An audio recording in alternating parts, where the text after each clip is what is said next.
ಈ ರಾಜ್ಯದಲ್ಲಿ ಬಹಳಷ್ಟು ಹೋರಾಟಗಳ ಮೂಲಕವೇ, ಸಂಘಟನೆಗಳು ಮಾಡಿದಂತಹ ಕೆಲಸದ ಮೂಲಕವೇ ಜನಗಳಲ್ಲಿ ಸಾಕಷ್ಟು ಅವೇರ್ನೆಸ್ ಬಂದಿರ್ತಕ್ಕಂಥ ಬದುಕೋಕೆ ಬಿಡಲ್ಲ ವ್ಯವಸ್ಥೆ. ನಾವು ಬೇರೆ ಎಲ್ಲಾದರೂ ಹೋಗಿ ಬದುಕೊಳ್ಳೋಣ ಅಂತ ಬೇರೆ ಕಡೆಗೆ ಹೋದ್ರೂ ವ್ಯವಸ್ಥೆ ಏನು ಬದಲಾಗಿರೋದಿಲ್ಲ. ಇಲ್ಲದವರಿಗೆ ಪುಟ್ಟ ಪುಟ್ಟ ಕನಸುಗಳಿದೆಯಲ್ಲ, ಅದನ್ನು ಈಡೇರಿಸ್ಕೊಳ್ಳೋದು ಬಹಳ ದೊಡ್ಡ ಕಷ್ಟ ಆಗಿರುವಂಥದ್ದು. ಇಡೀ ಸಮುದಾಯಕ್ಕೆ, ಇಡೀ ಊರಿಗೆ ಇಂಥ ಒಂದು ಸ್ಥಿತಿ ಬಂತು, ಇದು ಕಂಬ ಕಡಿದ್ವಾಗ ನಾವು ಖುಷಿ ಪಡ್ರೋ ಅಂತ ಖುಷಿ ಪಡ್ಕೊಳಲ್ಲ, ಅವಳ ಹೊಟ್ಟೆಲಿ ಎಷ್ಟು ಬೆಂಕಿ. ಆರ್ಥಿಕವಾಗಿ ಸಿನಿಮಾ ಗೆದ್ದಿದೆ ಅಂತ ನಾನು ಅಂದ್ಕೊಳ್ಳೋಕೆ ಹೋಗೋದಿಲ್ಲ, ಆದರೆ ಪ್ರೇಕ್ಷಕರ ದೃಷ್ಟಿಕೋನದಲ್ಲಿ ಸಿನಿಮಾ ಗೆದ್ದಿದೆ. ಬಹಳಷ್ಟು ಸಿನಿಮಾಗಳನ್ನು ಮಾಡಿದ್ದೀವಿ, ಬಹಳಷ್ಟು ಈ ರೀತಿಯ ಪಾತ್ರಗಳನ್ನು ಬೇರೆ ಬೇರೆ ಶೇಡ್ಸಲ್ಲಿ ಮಾಡಿದ್ದೀವಿ, ಬೇರೆ ಬೇರೆ ಥರದಲ್ಲಿ ಮಾಡಿದ್ದೀವಿ. ಅಂದರೆ ಸಾಮಾಜಿಕವಾಗಿ ತುಳಿತಕ್ಕೆ ಒಳಗಾದಂತಹ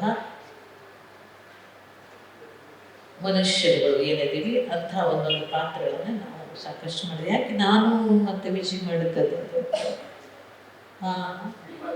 ಭೀಮಾ ತೀರದಲ್ಲಿರ್ಬೋದು, ಅಥವಾ ವೀರು ಎಸ್ ನಾರಾಯಣ ವೀರು, ಬೇರೆ ಬೇರೆ. ಬಟ್ ಇಲ್ಲೇನು ಆ ಥರ ಪಾತ್ರಗಳು ನಾವು ಮಾಡಿದಾಗ ಈ ಚಿತ್ರ ಯಾತಕ್ಕೆ ಇಷ್ಟು ಸೌಂಡ್ ಮಾಡ್ತಾ ಇದೆ ಅಂತ ಹೇಳಿದರೆ,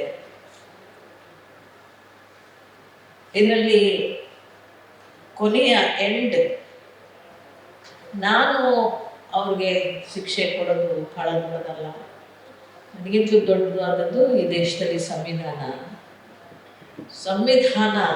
ಅವ್ರಿಗೆ ಶಿಕ್ಷೆ ಕೊಡೋದು ಅಂತ ಎಂಡ್ ಮಾಡೋದಿದೆಯಲ್ಲ, ಅದು ನಾವು ಈ ದೇಶದ ಸಂವಿಧಾನಕ್ಕೆ ಎಷ್ಟು ಮಟ್ಟಿಗೆ ಗೌರವ ನಾವು ಕೊಡಬೇಕು ಅನ್ನೋದನ್ನು ಈ ಚಿತ್ರದ ಮೂಲಕ ಎಂಡಲ್ಲಿ ಹೇಳುವಂಥದ್ದು.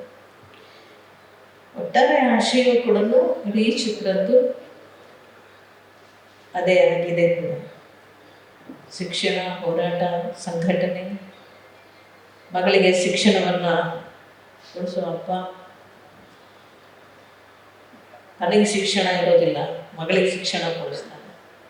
ನಮ್ಗೆ ಯಾರಿಗೂ ವಿದ್ಯಾಭ್ಯಾಸ ಇಲ್ಲ, ಆದರೆ ನಮ್ಮ ಮಕ್ಕಳು ಚೆನ್ನಾಗಿ ಓದಬೇಕು ಅನ್ನುವಂಥದ್ದು ಇದೆಯಲ್ಲ ಶಿಕ್ಷಣ, ಅದೇ ನಿಜವಾಗ್ಲೂ ಕೂಡ ಸಂವಿಧಾನದ ಮೂಲ ಆಶಯ. ಪ್ರತಿಯೊಬ್ಬರು ವಿದ್ಯಾಭ್ಯಾಸ ಆಗಬೇಕು, ವಿದ್ಯೆಯನ್ನು ಕಲಿಯೋದ್ರ ಮೂಲಕ ಪ್ರಶ್ನಿಸುವಂತಹ ಸ್ವಭಾವವನ್ನು ಬೆಳೆಸ್ಕೋಬೇಕು. ಪ್ರಶ್ನಿಸುವುದರ ಮೂಲಕ ನಮ್ಮ ಮೇಲೆ ಯಾರಾದರೂ ದಾಳಿಯನ್ನು ಮಾಡಿದಂಥ ಯಾವುದೇ ರೀತಿಯಲ್ಲೂ ಕೂಡ, ಅದು ಮಾತಿನ ದಾಳಿ ಇರ್ಬೋದು, ಆರ್ಥಿಕ ದಾಳಿ ಇರ್ಬೋದು, ಬೇರೆ ಬೇರೆ ಯಾವುದೇ ರೀತಿಯಲ್ಲೂ ಕೂಡ ನಮ್ಮ ಮೇಲೆ ಎರಗಿ ಬರ್ತಾರೆ ಅಂದಾಗ ನಮಗೆ ಪ್ರತಿಭಟಿಸುವ ಶಕ್ತಿ ಎಲ್ಲಿ ಸಿಗುತ್ತೆ ಅಂತ ಹೇಳಿದ್ರೆ ಅದು ನಮ್ಮ ಶಿಕ್ಷಣದ ಮೂಲಕ ಸಿಗುತ್ತೆ. ಶಿಕ್ಷಣ ಅನ್ನುವಂಥದ್ದು ಅಕ್ಷರ ಜ್ಞಾನ ಒಂದೇ ಅಲ್ಲ, ನಾವೆಲ್ಲರೂ ಇಲ್ಲಿ ಕೂಡಿ ಕಲಿತು ಮಾತಾಡ್ತಾ ಇದ್ದೀವಲ್ಲ, ಇದರ ಮೂಲಕವಾಗಿ ನಾವು ಎಷ್ಟು ಪಡ್ಕೋತಾ ಇದ್ದೀವಲ್ಲ, ಇದು ಕೂಡ ನಮ್ಮ ಒಂದು ರೀತಿಯ ಶಿಕ್ಷಣವೇ ಅಂತ ನಾವು ಭಾವಿಸ್ತೀವಿ.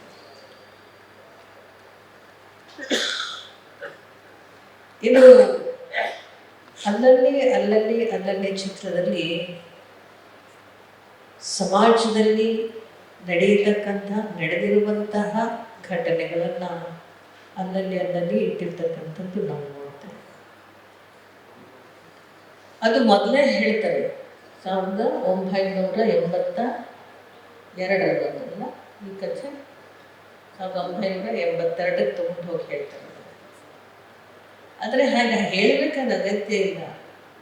ಇವತ್ತಿಗೂ ಇಂತಹ ಕಥೆಗಳು ಬಹಳಷ್ಟು ನಾವು ನೋಡ್ಲಿಕ್ಕೆ ಸಿಗ್ತವೆ. ರಾಜ್ಯದ 5 ಕೋಟಿಗೂ ಅಧಿಕ ಜನರಿಗೆ ವಾರ್ಷಿಕ 25 ಲಕ್ಷ ಮೆಟ್ರಿಕ್ ಟನ್ಗೂ ಅಧಿಕ ಆಹಾರ ಧಾನ್ಯ ಒದಗಿಸುವ ಅನ್ನಭಾಗ್ಯ ಯೋಜನೆಯು ಬಡವರ ಪಾಲಿನ ಅಕ್ಷಯ ಪಾತ್ರೆಯಾಗಿದೆ. ತಲಾ 10 ಕೆಜಿ ಆಹಾರ ಧಾನ್ಯದ ಮೂಲಕ ಪ್ರತಿಯೊಬ್ಬರಿಗೂ ಪೌಷ್ಟಿಕಾಂಶಯುಕ್ತ ಆಹಾರದ ಭರವಸೆಯೊಂದಿಗೆ ಹಸಿವು ಮುಕ್ತ ಕರ್ನಾಟಕ ನಿರ್ಮಾಣಗೊಳ್ಳುತ್ತಿದೆ. ನಾವು ನುಡಿದಂತೆ ನಡೆದಿದ್ದೇವೆ, ನಿಮ್ಮ ಪ್ರೀತಿ ವಿಶ್ವಾಸವನ್ನ ಉಳಿಸಿಕೊಂಡಿದ್ದೇವೆ. ಗ್ಯಾರಂಟಿ ಸರ್ಕಾರಕ್ಕೆ 1000 ದಿನಗಳು, ನನಸಾಗಿದೆ ಕೋಟಿ ಕನಸುಗಳು. ಅದರಲ್ಲೂ ಕೂಡ ಇಂಟೀರಿಯರ್ ಹಳ್ಳಿಗಳು ಅಥವಾ ಬಾರ್ಡರ್ ಏರಿಯಾಸ್ ಇರ್ಬೋದು, ಇಂಟೀರಿಯರ್ ಹಳ್ಳಿಗಳಿರ್ಬೋದು. ನಮ್ಮ ಮಧ್ಯ ಕರ್ನಾಟಕ ಅಂತ ನಾನು ಹೇಳಕ್ಕೆ ಹೋಗಲ್ಲ, ಒಟ್ಟಾರೆಯಾಗಿ ಇಂಟೀರಿಯರ್ ಹಳ್ಳಿಗಳಲ್ಲಿ ಇವತ್ತು ಇದೆ. ಅದು ಯಾವ ಥರ ಇದೆ ಅಂತ ಹೇಳಿದ್ರೆ ನೇರವಾಗಿರೋದಿಲ್ಲ, ಪ್ರತ್ಯಕ್ಷವಾಗಿ ಕಾಣೋದಿಲ್ಲ, ಪರೋಕ್ಷವಾಗಿ ಕಾಣ್ತಾ ಇರುತ್ತೆ. ಹೇಗೆ ಅಂತೇಳಿದ್ರೆ ಶೋಷಣೆ ಅನ್ನುವಂಥದ್ದು ಮನುಷ್ಯನ ಬದುಕಿನಲ್ಲಿ ನಿರಂತರವಾಗಿ ಬಂದಿರತಕ್ಕಂಥದ್ದು, ಅನುಭವಿಸ್ಕೊಂಡೇ ಬನ್ನಿ. ಪೂರ್ವಜರಿಂದ ಹಿಡಿದು ಇಂದಿನವರೆಗೂ ಕೂಡ ಸಂವಿಧಾನ ಬಂದಿದ್ರು, ಪ್ರಜಾಪ್ರಭುತ್ವ ವ್ಯವಸ್ಥೆ ಬಂದಿದ್ರು, ಅದರ ಮೂಲಕ ನಮ್ಮನ್ನು ನಾವು ರಕ್ಷಣೆ ಮಾಡಿಕೊಂಡು ಬಲ್ಲಿವಿ ಅನ್ನುವಂಥ ನಂಬಿಕೆ ವಿಶ್ವಾಸವನ್ನು ನಾವು ತಡಿಬೇಕು ಅಂತ ಅಂದುಕೊಂಡರೂ ಕೂಡ ಅದು ಪರಿಪೂರ್ಣವಾಗಿ ಆಗಿದೆಯಾ ಅನ್ನುವಂಥ ಪ್ರಶ್ನೆ, ಅದು ಸಾಧ್ಯ ಆಗಿಲ್ಲ ಅಂತ ನಾನು ಹೇಳಬಲ್ಲೆ. ಹೇಗೆ ಸಾಧ್ಯ ಆಗುತ್ತೆ? ನಾವು ಎಲ್ಲಿವರೆಗೂ ಕೂಡ ಜಾಗೃತರಾಗೋದಿಲ್ಲ ಅಂದರೆ ದಮನಿತರು, ತುಳಿತಕ್ಕೆ ಒಳಗಾದಂತಹ ಅಸಹಾಯಕ ಸ್ಥಿತಿಯಲ್ಲಿರ್ತಕ್ಕಂತಹ ಜನ ಎಲ್ಲಿವರೆಗೂ ಜಾಗೃತ ಆಗೋದಿಲ್ಲ ಅಲ್ಲಿವರೆಗೂ ಕೂಡ ಈ ಥರ ನಮ್ಮನ್ನು ತುಳಿಯುವಂತಹ ವ್ಯವಸ್ಥೆ ಅದು ಜಾಗೃತವಾಗಿ ಇರುತ್ತೆ ಅಂತ. ನಾನು ನನ್ನ ಅನುಭವದಲ್ಲೂ ನೋಡಿದ್ದೇನೆ, ಈವನ್ ಇವತ್ತಿಗೂ ಇದೆ. ಯಾರಿಗೂ ಒಬ್ಬರಿಗೆ ಒಂದು ಟ್ರ್ಯಾಕ್ಟರ್ ಕೊಡ್ತೀವಿ ಅಂದರೆ ಅವನಲ್ಲಿರ್ತಕ್ಕಂತಹ ಅಸಹಾಯಕತೆಯನ್ನು ದುರುಪಯೋಗ ಪಡಿಸ್ಕೊಂಡು ಅವರದೇ ಮಾಲೀಕ ಅವನಿಂದ ಒಂದು ಅಪ್ಲಿಕೇಶನ್ ಹಾಕಿಸಿ ಅವನ ಹೆಸರಿಗೆ ಟ್ರ್ಯಾಕ್ಟರ್ನ ಸ್ಯಾಂಕ್ಷನ್ ಮಾಡಿಸ್ಕೊಂಡು ಅವನಿಗೆ ಬಾಟ್ಲು ಒಂದಿಷ್ಟು ಮಾಂಸ ಕೊಟ್ಟು ಕಳಿಸಿ ಆ ಟ್ರ್ಯಾಕ್ಟರ್ನ ತನ್ನ ಹೊಲದಲ್ಲಿ ದುಡಿಸ್ಕೊಳ್ತಾ ಅವನ್ನೂ ಕೂಡ ಇದರಲ್ಲಿ ದುಡಿಸ್ಕೊಳ್ತಾ ಹೋಗುವಂಥದ್ದನ್ನು ನನ್ನ ಕಣ್ಣಾರೆ ಈಗ 10 ವರ್ಷದ ಹಿಂದೆನೂ ನೋಡಿದರೆ ಇವತ್ತಿಗೂ ನೋಡ್ತಾ ಇದ್ದೇನೆ. ಅದು ಕೂಡ ಸೂಕ್ಷ್ಮ, ಅವನಿಗೆ ಅರ್ಥವೇ ಆಗಲ್ಲ. ಇದು ಸರ್ಕಾರ ನನ್ನ ಹಕ್ಕು, ನಾನು ಪಡ್ಕೊಳ್ಳೋಕೆ ಕೊಟ್ಟಿರುವಂಥದ್ದು, ನಾನು ಇದನ್ನು ಮಾರ್ಕೊಳ್ಬಾರ್ದು, ಮತ್ತು ಇದು ನನ್ನ ಜೀವನಕ್ಕೆ ಆಧಾರವಾಗುವಂಥದ್ದು, ಇದರ ಮೂಲಕ ನಾನು ಆರ್ಥಿಕವಾಗಿ ಸಮರ್ಥನಾಗಬೇಕು ಅನಿಸದೆ ಆ ಅಸಹಾಯಕತೆಯನ್ನು ಇವರು ಎನ್ಕೇಜ್ ಮಾಡ್ಬೋದು. ಸೊ ಇಲ್ಲಿ ಯಾರು ಹೊಣೆ ಇದಕ್ಕೆಲ್ಲ? ನಮಗೆ ನಾವೇ ಹೊಣೆ ಆಗ್ತಿಲ್ವಾ ಅಥವಾ ನಮ್ಮ ಜಾಗೃತರಾಗದೇ ಇರೋ ಕಾರಣದಿಂದ ಹೀಗಾಗ್ತಾ ಇದೆ?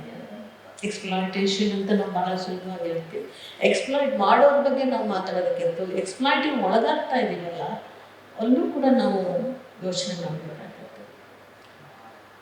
ಆದರೆ ಅನೇಕ ವರ್ಷಗಳಿಂದ ಈ ಜಾಗೃತಿ ಅನ್ನುವಂಥದ್ದು ಬಹಳ ದೊಡ್ಡ ಮಟ್ಟಕ್ಕೆ ಅಜಾಗೃತರಿದ್ದಂಥವ್ರ ಜಾಗೃತಗೊಳಿಸಿರೋದು ಕೂಡ ಹೋರಾಟಗಳು. ಬಹಳಷ್ಟು ಈ ರಾಜ್ಯದಲ್ಲಿ ಬಹಳಷ್ಟು ಹೋರಾಟಗಳ ಮೂಲಕವೇ, ಸಂಘಟನೆಗಳು ಮಾಡಿದಂತಹ ಕೆಲಸದ ಮೂಲಕವೇ ಜನಗಳಲ್ಲಿ ಸಾಕಷ್ಟು ಅವೇರ್ನೆಸ್ ಬಂದಿರ್ತಕ್ಕಂಥದ್ದು. ಅದು ಇದನ್ನೆಲ್ಲ ನೋಡಿದಾಗ ಈ ಚಿತ್ರದಲ್ಲಿ ಒಬ್ಬ ರಾಜಯ್ಯ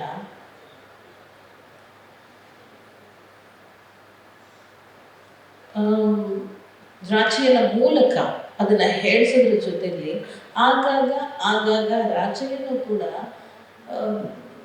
ನಮ್ಮಲ್ಲಿ ಆ ಮನಸ್ಥಿತಿ ಇದೆಯಲ್ಲ, ನಮ್ಗೆ ಯಾಕೆ ಬಿಡಪ್ಪ, ಅಯ್ಯೋ ನಮ್ಮ ಪಡೆದು ನಾವಿರೋಣ, ಅವ್ರ ವಿಷಯ ನಮ್ಗೆ ಯಾಕೆ ಬಿಡಪ್ಪ, ಸುಮ್ಮನೆ ಇದೆಲ್ಲ ಯಾರು ತಲೆಗೆ ಎಳ್ಕೊಂಡು ಇದೆಲ್ಲ ಯಾಕೆ ಬೇಕು ನಮಗೆ, ನಮ್ಮ ಪಾಡಿಗೆ ನಾವು ಇದ್ಬಿಡೋಣ ಅಂತ ಒಂದು ಮನಸ್ಥಿತಿ ಇದೆಯಲ್ಲ. ರಾಜಯ್ಯನೂ ಕೂಡ ಕೆಲವೊಂದು ಸಲ ಹಾಗೆ ಮಾಡ್ತಾನೆ. ರಾಜಯ್ಯನೂ ಕೂಡ ಅನಿವಾರ್ಯ ಆದಾಗ ರೀಚಲ್ಲಿ ಬಿಡ್ತಾನೆ. ಅವ್ನು ಯಾಕೆ ಒಂದು ಊರು ಬಿಟ್ಟು ಇನ್ನೊಂದು ಊರಿಗೆ ಬರಬೇಕು? ಅದೇ ಊರಲ್ಲೇ ಇದ್ದು ಅದೇ ಊರಲ್ಲೇ ಜಯಿಸ್ಕೊಂಡಾಗಿರ್ತಾನೆ. ಅಲ್ಲಿನ ಆ ಕ್ರೂರತೆ, ಆ ಮಾನಸಿಕವಾದಂಥ ಕ್ರೂರ ಸ್ಥಿತಿಯನ್ನು ನೋಡಿದಂಥವನು, ಮಗುವಿನಿಂದಲೂ ನೋಡಿದಂಥವನು, ತಂದೆಯ ಕಾಲದಿಂದಲೂ, ತಂದೆ ಜೀತದಾಳಿದ್ದಾಗಿನಿಂದಲೂ ನೋಡಿದಂಥವನು, ತಾನು ಜೀತಕ್ಕೆ ಒಳಗಾಗಬಾರ್ದು ಅಂತ ಅಂದುಕೊಂಡಿದ್ರೂ ಕೂಡ ಅವನಲ್ಲಿ ಒಂದು ರೀತಿಯ ಆ ಮನಸ್ಥಿತಿ ಪರಿಪೂರ್ಣವಾಗಿ ಬಿಟ್ಟು ಹೊರಗೆ ಬರಲಿಕ್ಕೆ ನಮಗೂ ಸಾಧ್ಯ ಆಗೋದಿಲ್ಲ. ಇದನ್ನು ನಾನು ಈ ಚಿತ್ರದಲ್ಲಿ ಗಮನಿಸಿರ್ತಕ್ಕಂಥದ್ದು. ಅವನು ಒಂದನ್ನು ಪರಿಪೂರ್ಣ ಬಿಟ್ಟು ಬರಲ್ಲ, ಆಗಲ್ಲ. ಸಮಾಜ ಸ್ಥಿತಿ, ಅನಿವಾರ್ಯತೆ ಒಬ್ಬ ಮನುಷ್ಯನನ್ನು ಹೇಗೆ ಕಟ್ಟು ಹಾಕುತ್ತೆ ಅನ್ನುವಂಥದ್ದನ್ನು ನಾವು ಈ ಚಿತ್ರದಲ್ಲಿ ನಾವು ನೋಡಬಹುದಾಗಿದೆ. ಆದರೆ ಚಿಕ್ಕ ಹುಡುಗನಲ್ಲಿ ಅವನಿಗೆ ಆದಂತಹ ಘಟನೆಗಳ ಆಧಾರದ ಮೇಲೆ ಅವನು ಊರು ಬಿಟ್ಟು ನನಗೆ ಬೇಡ ಬೇಡಪ್ಪ, ನಾವು ಇಲ್ಲಿರೋಷ್ಟು ದಿವಸನೂ ನಮ್ಮಲ್ಲಿ ಬದುಕೋದು ಬಿಡಲ್ಲ ವ್ಯವಸ್ಥೆ, ಬದುಕೋಕೆ ಬಿಡಲ್ಲ ವ್ಯವಸ್ಥೆ, ನಾವು ಬೇರೆ ಎಲ್ಲಾದರೂ ಹೋಗಿ ಬದುಕೊಳ್ಳೋಣ ಅಂತ ಬೇರೆ ಕಡೆಗೆ ಹೋದ್ರೂ ವ್ಯವಸ್ಥೆ ಏನು ಬದಲಾಗಿರೋದಿಲ್ಲ. ಪ್ರಪಂಚದಾದ್ಯಂತಕ್ಕೆ ನೀವು ಹೋದ್ರೂ ವ್ಯವಸ್ಥೆ ಅಂತೂ ಶೋಷಣೆಯನ್ನು ಮಾಡತಕ್ಕಂತಹ ವ್ಯವಸ್ಥೆ ಇದ್ದದ್ದೇ. ಆ ಊರಲ್ಲೂ ಸಹಿತ ಅದನ್ನೇ ಹೊಂದಬೇಕಾಗುತ್ತೆ.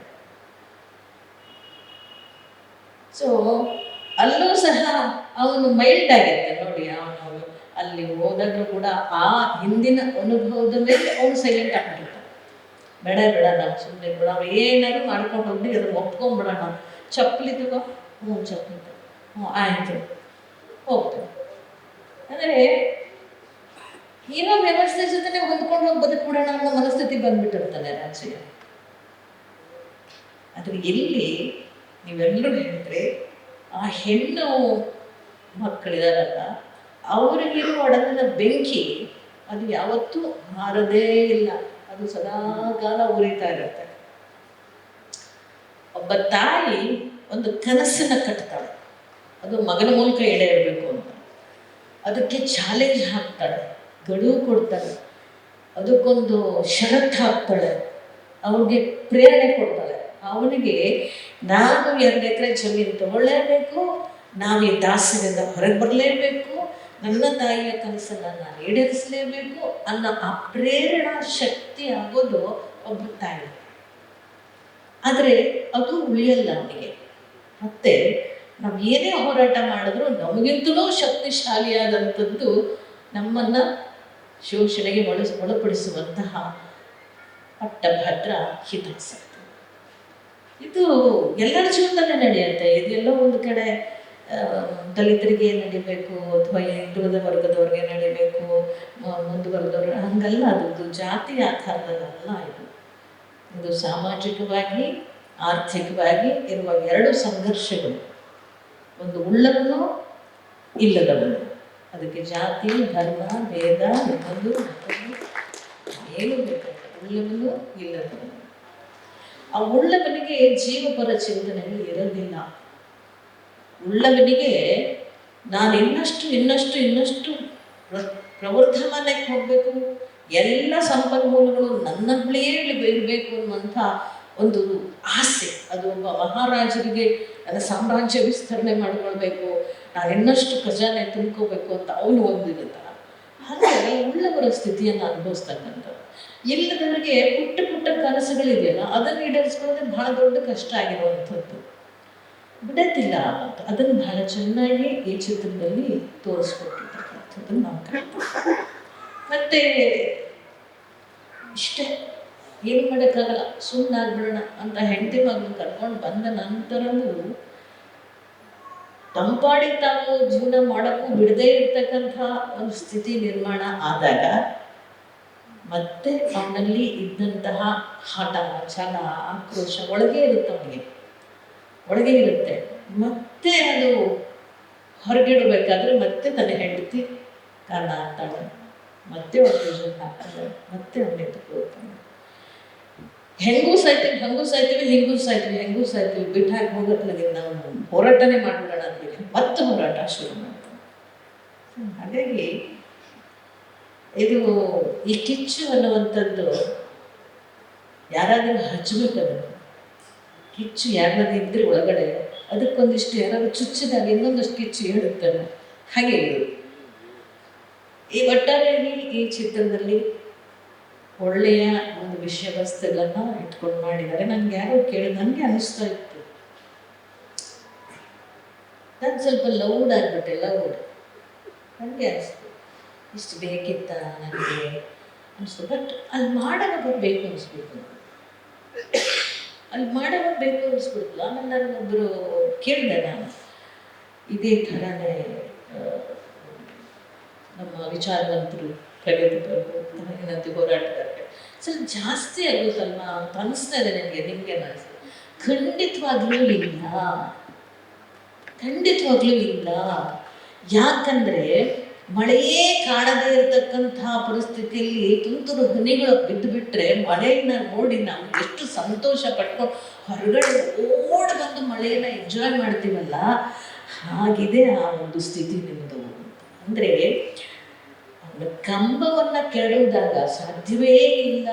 ನ್ಯಾಯದ ಕಂಬವನ್ನು ಕೆಡಬೋದು ಅಂದರೆ ಎಲ್ಲಾದ್ರೂ ಉಂಟೆ.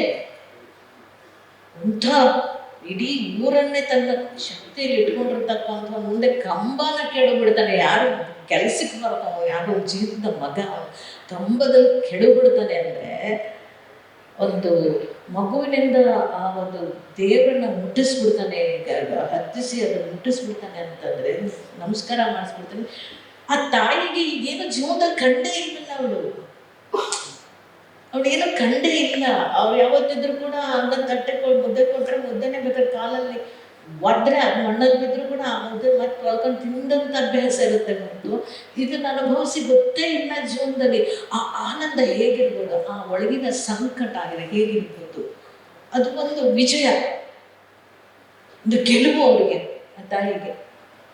ಸೊ ಆ ತಾಯಿಗೆ ಆ ಗೆಲುವಿದೆಯಲ್ಲ, ಆ ಗೆಲುವು ಹೇಗೆ ಅವಳು ಎಂಜಾಯ್ ಮಾಡ್ತಾಳೆ ಅನ್ನುವಂಥದ್ದು ಇದೆಯಲ್ಲ, ಅದು ಸರಿಯಾಗೇ ಇದೆ. ಏನು ತಲೆ ಕೆಡಿಸ್ಕೊಬೇಡಿದ್ರು ಆಗನಿಸ್ತು, ಪರವಾಗಿಲ್ಲ, ಅದಕ್ಕೆ ಪೂರಕವಾಗಿದೆ. ಕೆಲವ್ರಿಗೆ ಅದು ಲೋಡ್ ಅನಿಸುತ್ತೆ, ನನಗೂ ಸಹ ಅನಿಸುತ್ತೆ ನಿಜ. ಬಟ್ ಸಿಚುವೇಶನ್ಗೆ ನೋಡಿದಾಗ ಶಿ ಎಂಜಾಯ್ ಲೈಕ್ ಎನಿಥಿಂಗ್. ಅವನ್ನ ಕೊಲ್ಲಕ್ಕಾಗಲ್ಲ, ಮಚ್ಚಿದ್ರೆ ಅವನ್ನ ಗೌಡನ ಕೊಲ್ಲಬಹುದಾಗಿತ್ತು ಅವಳು, ಆದರೆ ಕೊಲ್ಲದಿಲ್ಲ. ಆದರೆ ಕೊಲ್ಲದಷ್ಟೇ, ಕೊಂದೇ ಅವನನ್ನು ಅನ್ನುವಷ್ಟೇ ಸುಖವನ್ನು, ಸಂತೋಷವನ್ನು ತಾನು ಅದನ್ನು ಸಂಭ್ರಮಿಸ್ತಾಳೆ. ಒಡಿರಲೇ ಅಂತಾಳೆ. ಅಂದರೆ ಹೀಗೆ ಅಂದರೆ ತಂದೆ ಇರೋರು ವಾಕ್ಯ, ಒಡ್ಡಿರಲಿ ಅಂತಾಳೆ. ಅಂದರೆ ಎಂಜಾಯ್ ಮಾಡ್ರೋ ನೀವು ಅಂತ ಹೇಳ್ತಾಳೆ. ನಮಗೆ ಸಿಕ್ಕಿದ ಒಂದು ಇಡೀ ಸಮುದಾಯಕ್ಕೆ, ಇಡೀ ಊರಿಗೆ ಇಂಥ ಒಂದು ಸ್ಥಿತಿ ಬಂತು, ಇರೋದು ಕಂಬ ಕಡಿದ್ವಲ್ಲ ನಾವು, ಖುಷಿ ಪಡ್ರೋ ಅಂತ ಖುಷಿ ಪಡ್ತಾಳಲ್ಲ. ಅವಳ ಹೊಟ್ಟೆಲಿ ಎಷ್ಟು ಬೆಂಕಿ ಇರ್ಬೋದು, ಎಷ್ಟು ಬೆಂಕಿ ಇರ್ಬೋದು. ಹಾಗೆ ಒಂದೊಂದು ಕಡೆನೂ ಕೂಡ ಬಹಳ ಚೆನ್ನಾಗಿ ಹೇಳ್ಕೊಳ್ತಾ ಹೋಗಿದ್ದಾರೆ. ನನಗೆಲ್ಲೋ ಒಂದು ಕಡೆ ಸ್ವಲ್ಪ ಬ್ರಿಸ್ಕ್ ಆಗಬೇಕಾಗಿತ್ತು, ಎಂಡಾಗಿತ್ತು. ಅದು ಹೆತ್ತವ್ರು ಹೆಣ್ಣಾಗಿತ್ತು. ಅದೆಲ್ಲ ಸುತ್ತಿ ಎಲ್ಲ ಶೂಟಿಂಗ್ ಮಾಡಿ ಮಾಡಿ ಮಾಡಿ ಟೇಬಲಲ್ಲಿ ಇಟ್ಕೊಂಡಾಗ ನಿಜವಾಗ್ಲೂ ಯಾವ್ದು ಇಡಬೇಕು ಅದನ್ನು ಬಿಟ್ಟು ಇನ್ಯಾವ್ದು ಬೇಡವೋ ಅದು ಬಹಳ ಮುಖ್ಯವಾಗಿರುತ್ತೆ, ಅದನ್ನು ಇಟ್ಟಿರ್ತಾರೆ. ಹೆತ್ತವ್ರು ಹೆಣ್ಣಾಗಿತ್ತು. ಹಾಗೆ ನಮ್ಮ ಜೊಡೇಶನ್ ತಾನು ಮಾಡಿದ್ದೆಲ್ಲವೂ ಮುದ್ದಾಗಿ ಇಟ್ಟಿದ್ದಾರೆ. ಅದಕ್ಕೆ ನಮ್ಮದೇನು ಆಕ್ಷೇಪಣೆ ಇಲ್ಲ. ನಾನು ಹೇಳಿದೆ ನೋಡ್ಕೊಂಡು ಬಂದ ತಕ್ಷಣ ಕೆಲವೊಂದು ಕಡೆ ಬ್ರಿಸ್ಕ್ ಮಾಡಬೇಕಾಗಿತ್ತಪ್ಪ ಅಂತ ಹೇಳ್ಬಿಟ್ಟು. ಒಟ್ಟಾರೆಯಾಗಿ ಸಮಾನತೆಗಾಗಿ, ಆರ್ಥಿಕ ಸಮಾನತೆಗಾಗಿ, ಸಾಮಾಜಿಕ ಸಮಾನತೆಗಾಗಿ ಸಂವಿಧಾನದ ಮೂಲ ಆಶಯವನ್ನು ಇಟ್ಕೊಂಡು ತಮ್ಮ ಬದುಕಿನಲ್ಲಿ ಕನಸು ಕಾಣೋರು ಬಹಳಷ್ಟು ರಾಜ್ಯಗಳ ಇವತ್ತಿಗೂ ಇದ್ದಾರೆ. ಮುಂದೆ ಇರೋದು ಬೇಡ, ಇವತ್ತಿಗೂ ಅಲ್ಲಲ್ಲಿ ಕಾಣಸಿಗ್ತಾರೆ ಅನ್ನೋದನ್ನು ಇವತ್ತಿನ ಸ್ಥಿತಿಯಲ್ಲೂ ಇಂತಹ ಚಿತ್ರಗಳನ್ನು ಮಾಡೋದು ಏನೂ ತಪ್ಪಲ್ಲ. ಇಂತಹ ಚಿತ್ರಗಳು ಬರಬೇಕು, ಜನರು ಅದನ್ನು ಒಪ್ಕೋಬೇಕು. ಅದರ ಮೂಲಕ ಜನರು ಕೂಡ ವಿಚಾರವಂತರು ಚಿಂತನೆಗಳನ್ನು ಮಾಡ್ತಕ್ಕಂತಹ ಒಂದು ವ್ಯವಸ್ಥೆ ನಿರ್ಮಾಣ ಆಗಬೇಕು. ಅದಕ್ಕೆ ನೀವು ಒಂದು ಈ ಚಿತ್ರದ ಮೂಲಕ ಈ ಅವಕಾಶವನ್ನು ಬಳಸ್ಕೊಂಡಿದ್ದೀರಿ, ಹೇಳಿದಿರಿ. 3 ವಾರ ನಡೆಯೋದು ಅದು ದೊಡ್ಡ ವಿಷಯ. ಈ ಥರ ಸಿನಿಮಾಗಳು 3 ವಾರ ನಡೆಯೋದು ಅಂದರೆ ತುಂಬ ದೊಡ್ಡ ವಿಷಯ. ಕಮರ್ಷಿಯಲ್ ಆಸ್ಪೆಕ್ಟಲ್ಲಿ ನಾವು ಹೇಳಬೇಕು ಅಂದರೆ, ಆರ್ಥಿಕವಾಗಿ ಸಿನಿಮಾ ಗೆದ್ದಿದೆ ಅಂತ ನಾನು ಅಂದ್ಕೊಳ್ಳೋಕೆ ಹೋಗೋದಿಲ್ಲ. ಆದರೆ ಪ್ರೇಕ್ಷಕರ ದೃಷ್ಟಿಕೋನದಲ್ಲಿ ಸಿನಿಮಾ ಗೆದ್ದಿದೆ. ಇಲ್ಲಿ ನಾನು ವಿಜಿದೇನಿಲ್ಲ, ವಿಜಿ ನಾಯಕ ಅಂತಿದ್ದ ಹಾಗೆ ಒಂದು ಸಿದ್ಧಸೂತ್ರ ಸಿನಿಮಾದಲ್ಲಿ ನಾಯಕ ಅಂದ್ಕೂಡಲೇ ಅವರೇ ಮುನ್ನೆಲೆಯಲ್ಲಿ ಇದ್ದು ಅದನ್ನು ನಡೆಸ್ಕೊಂಡು ಹೋಗಬೇಕಾದಂಥ ರೂವಾರಿಗಳಾಗಿರ್ತಾರೆ. ಆ ಕೆಲಸನ ಹುಡುಗ ತುಂಬ ಚೆನ್ನಾಗಿ ಮಾಡಿದ್ದಾನೆ. ಈ ಸಿನಿಮಾವನ್ನು ಎಷ್ಟು ಮಟ್ಟಿಗೆ ಅದನ್ನು ಏನು ಹೇಳ್ತೀವೋ ಅದನ್ನು ಬೆಚ್ಚಗೆ ಕಾಪಾಡೋದು ಅಂತೀವಲ್ಲ, ಅದನ್ನು ಹೇಗೆ ಅದನ್ನು ಕಾಪಾಡ್ಕೋಬೇಕು, ಅದು ಹೇಗೆ ಜನಗಳಿಗೆ ತಲುಪಿಸ್ಬೇಕು, ಅದರಲ್ಲಿರ್ತಕ್ಕಂಥ ವಿಷಯದ ಬಗ್ಗೆ ಬಹಳ ಎಮೋಷ್ನಲ್ ಆಗಿದ್ದಾನೆ, ತುಂಬ ಎಮೋಷ್ನಲ್ ಆಗಿದ್ದಾನೆ. ಸೊ ನಾನು ಈ ಥರ ಪಾತ್ರಗಳನ್ನು ತುಂಬ ಮಾಡಿ ಮತ್ತು ನಾವು ನಮ್ಮ ಜೀವನದಲ್ಲಿ ಇದನ್ನೇ ಅನುಭವಿಸಿ ಇವತ್ತು ಇಷ್ಟು ಮಟ್ಟಕ್ಕಾದ್ರೂ ಬಂದಿದ್ದೀವಲ್ಲ. ಎಲ್ಲೋ ಒಂದು ಕಡೆ ಅಂಬೇಡ್ಕರ್ ಅವರ ಆಶಯ ಒಂದು ಸ್ವಲ್ಪ ಆದರೂ ಈಡೇರಿದೆಯಲ್ಲ ಅನ್ನುವಂಥ ಸಮಾಧಾನ ನಮ್ಗಳು ಬದುಕಿದೆ. ಹಾಗಾಗಿ ಇವತ್ತು ವಿಜಿ ಜಡೇಶ ನಮ್ಮ ಪ್ರೊಡ್ಯೂಸರ್ ಮತ್ತು ನಮ್ಮ ಮಾಸ್ತಿ ಒಟ್ಟು ಟೀಮ್ ಮತ್ತು ನಮ್ಮ ಪುಟ್ಟಿ ನನ್ನ ರಿತನ್ಯ ಅದು ಹೆಸರು ಸ್ವಲ್ಪ ಹೇಳೋಕ್ಕೆ ಕಷ್ಟ ಆಗುತ್ತೆ ನನಗೆ. ಎಲ್ಲರೂ ಬಹಳ ಅದ್ಭುತವಾಗಿ ಮಾಡಿದ್ರೆ. ಹೀರೋಯಿನ್ ರಚಿತಾ ರಾಮ್. ಒಟ್ಟಾರೆಯಾಗಿ ಸಿನಿಮಾ ಚೆನ್ನಾಗಿ ಬಂದಿದೆ, ನಮ್ಗೆ ಇಷ್ಟ ಆಯಿತು, ನಿಮಗೂ ಇಷ್ಟ ಆಯಿತು. ಆಮೇಲೆ ಈ ರೀತಿಯ ಒಂದು ಕಮರ್ಷಿಯಲ್ ಸಿನಿಮಾಗೆ ಮೂರ್ತಿ ಬಿಗಿನಿಂಗಲ್ಲಿ ಹೇಳಿದಾಗ ಒಂದು ಕಮರ್ಷಿಯಲ್ ಸಿನಿಮಾಗೆ ಈ ರೀತಿಯ ಸಂವಾದ ಅಂತ ಏರ್ಪಾಟಾಗಿರೋದು ಬಹುಶಃ ಮೊದಲನೇ ಸರಿ ಅಂತ ನಾನು ಸರಿ. ಸಿನಿಮಾ ಮಾಡಿರೋರು ಕಮರ್ಷಿಯಲ್ ದೃಷ್ಟಿಯಿಂದಲೇ ಮಾಡಿದ್ದಾರೆ, ಆದರೆ ಮಾಡುವ ರೀತಿ ಮತ್ತು ಕಥಾವಸ್ತು ಎರಡೂ ಕೂಡ ಬೇರೆ ರೀತಿಯಲ್ಲಿದೆ. ಅದು ಬಹಳ ಮುಖ್ಯ ಇಲ್ಲಿ. ಅಲ್ಲಿ ಜಡೇಶ ಗೆದ್ದಿದ್ದೀರಿ, ಒಳ್ಳೆಯದಾಗಲಿ.